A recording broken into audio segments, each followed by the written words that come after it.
So, hello guys. For this one, I'll be demonstrating to you how to use async in C++. So, basically, asynchronous programming is a technique that allows you to run concurrent processes without uh, waiting for each other. No? So, independent sila and then they execute. So, even though they're executing, your program will be responsive no, in doing different tasks. Ganyan. So let's create a new file. So async.cpp. Then let's include muna yung mga need natin. So IOStream. And then if you're going to use async, need natin include yung future na directive or header file. And then using namespace std. Then we have the main method here. Tapos, return 0 lang muna. Okay. So, let's create a uh, thread. No? So, include din natin yung thread. So, we will put the async call in a pwedeng thread. No? So, uh, call tayo ng thread dito. So, for simplicity, gawa lang muna tayo ng function, and then yung function na yon magpa-perform lang ng sleep for a certain second to show na kunyari may nangyayaring process. So, int, sabihin natin, compute na muna. No. And then, sabihin natin, mag-accept lang siya ng integer. Dalawang integer. And then, kunyari mag-perform siya ng operation. So, let's, parang simulate yung process using a sleep. No? So, sleep 4 tayo. And then, siguro mga so we need to use chrono. Include din natin yan dito. Para magamit natin yung time. Tapos, sleep lang tayo ng certain millisecond. Like, seconds, no? Siguro mga 2 seconds to demonstrate na there's a process. Then after that, it will just return. So basically, sum na lang gawin natin. N plus M. Okay. So in our main, let's see out na calling compute. Ayan, lagyan lang tayo ng something na ganyan.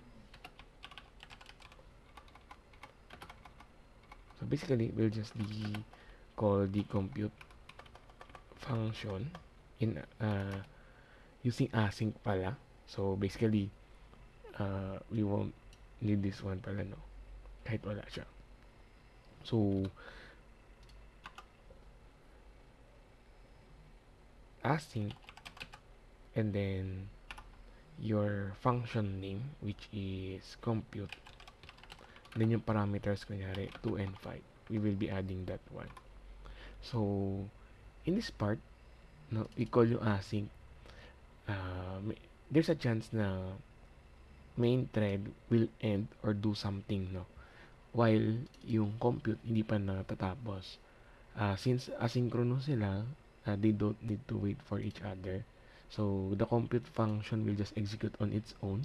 And then main will execute something else na hindi niyang gawin, no? So, if we want to get the output of this asynchronous, we put it in a future variable.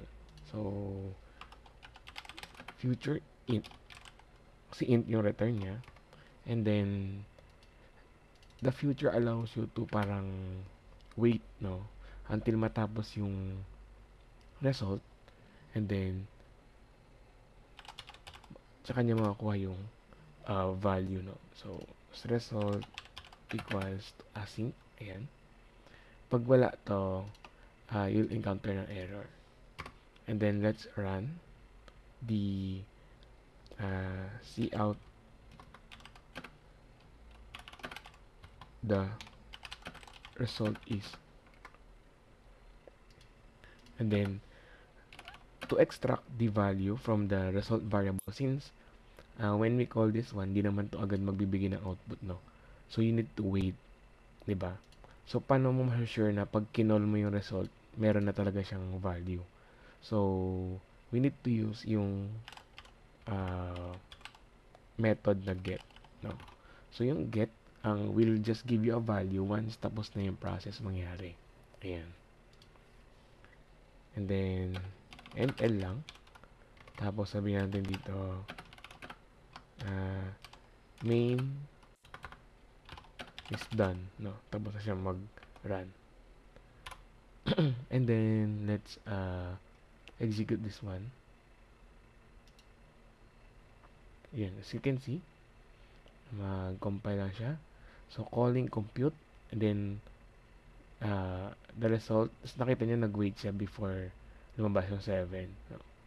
So lagyan natin itong mga 5 seconds, so para mas tumagal siya. Then let's run this one again. Ayan, nag-wait siya. So kaya sa after makuha yung 7, tsaka siya main is done kasi gumamit tayo ng result.get. So parang it's waiting for a value, no, before mag-execute yung next part.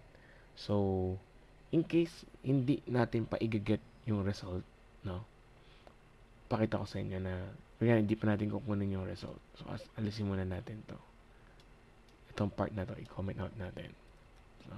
Then let's run this one. Mapapansin nyo dito, and nag-run siya, no, pero main is done nakalagay na. So meaning nag-run in the background yung method na compute, no, or yung function na compute natin, and then nag-solve siya kunyari, no. Pero yung main method tapos na. And as you can see here, pag nag-issue kasi ng get, so parang it will expect na it will receive some output for the variable result, di ba?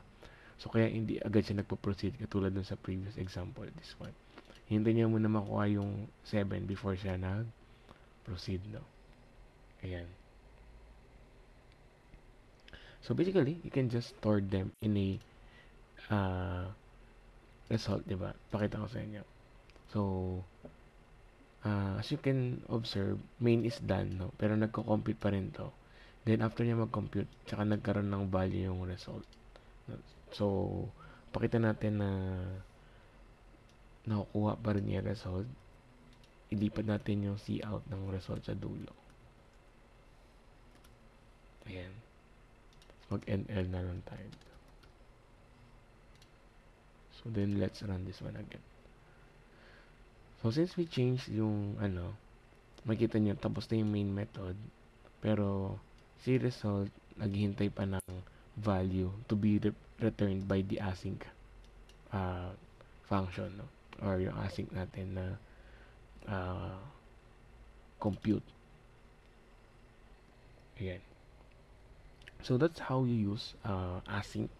So if you perform async and then nagbigay ka ng function doon, so it will execute independently in the main thread. So pwedeng the main thread is doing something else, tapos pwedeng maunang matapos yung asynchronous function mo, or pwedeng nauna na matapos yung main thread tapos siya nagpo-perform pa, since they're not dependent on each other. If you want to get yung result na i-return yung async function mo, you need to use the future na keyword and then create a variable for that, no? Then it will store yung value doon. Then if you want to extract the value, you use the get method, kasi pag di mo to ginamit, then kinol mo lang yung result, ibig sabihin i-execute niya agad, Since may time na wala pa yung result, since async function nga to, hindi natin sure kung kailan siya matatapos, no? So you'll get some error. Kaya dapat i-issue mo yung .get to make sure na may value na yung resulting variable natin from the async function before siya mag uh, execute. Ayan. So yeah, that's it, no, on using the async in C++.